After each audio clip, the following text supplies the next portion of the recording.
My name is Andrew Hartnett, and this is my Week 3 presentation on an industry professional for my public speaking class. The person I'm going to talk about is Rick Rubin, who's been a prominent figure in the music business for the last 30 years. Rick Rubin was born in 1963, and he entered the industry in 1982. He played in some bands. Prior to that, he was in a band called The Pricks, but their greatest claim to fame was being kicked off the stage at CBGB's after playing two songs. If you don't know, CBGB's was a huge punk club in the 70s, 80s, and even the 90s, and it's still around. It's just not as prominent as it once was.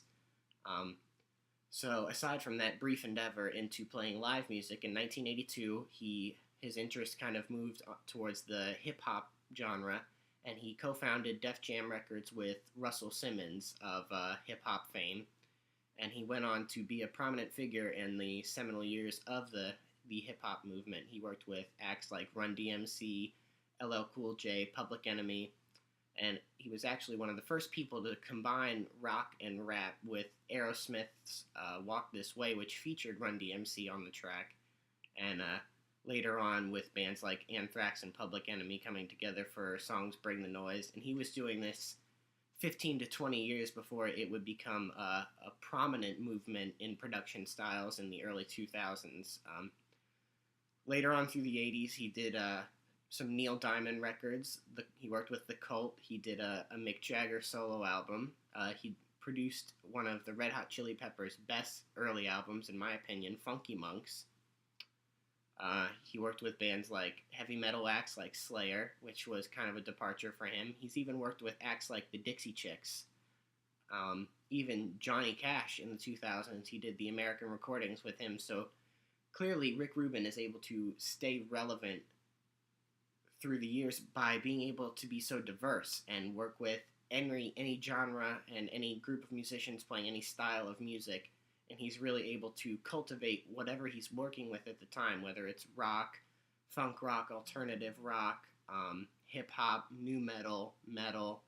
He can do it all, which is, to me, one of the most important points about showcasing about Rick Rubin is really that if you want to be a current person and be able to work in whatever is the hot trend at the time in the industry, which always changes. It's always changing what's popular and what's not popular.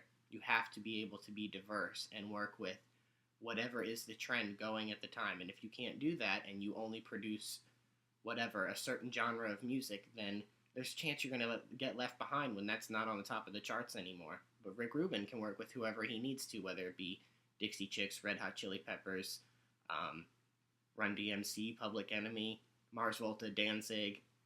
It doesn't matter. He can make it happen with anybody, even Neil Diamond. So anyway, we got into the 90s, he started working with bands like Weezer and Audio Slave later on. As I said, 15 to 20 years before anyone was really combining metal and rap, he had done it with Walk This Way, the Aerosmith song, and he went on to work with bands like Slipknot, System of a Down, Rage Against the Machine, which were all some of the biggest acts in the movement called nu metal, which was kind of around in the early 2000s. It's since died out, aside from bands like maybe Disturbed and Godsmack, and I guess Slipknot is still kind of relevant.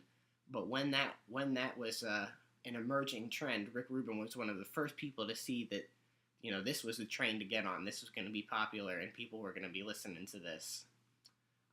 So really, Rick Rubin is considered a guru by artists and industry analysts alike. He's able to stay current and adapt to whatever situation he's working in, and I think that's really his most desirable trait, something that I would take away from how he works. And he's really considered a guru, and he really looks like a guru too if you get to see him.